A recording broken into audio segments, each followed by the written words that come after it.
राम राम मित्रांनो, गणपती डेकोरेशनचा पहिला भागात तुमचं मनापासून स्वागत आहे.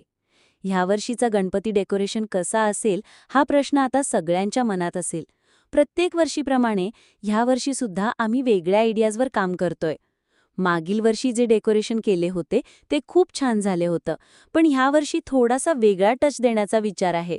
जागा तर ठरली की आहेच, पण थीम, स्टाईल आणि प्रेझेंटेशनमध्ये नवी ताजगी घेण्याचा प्रयत्न करतोय.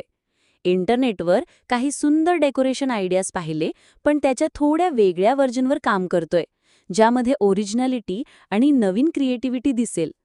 ह्या पार्टमध्ये तर प्लॅनिंग आणि बेसिक आयडिया शेअर केला, पण ॲक्च्युअल डेकोरेशनची मजा पार्ट 2 मध्ये बघायला मिळणार आहे. तर मित्रांनो, पार्ट 2 ला नक्की बघा. खूप इंटरेस्टिंग आणि क्रिएटिव्ह डेकोरेशन बघायला मिळणार आहे. जय गणेश.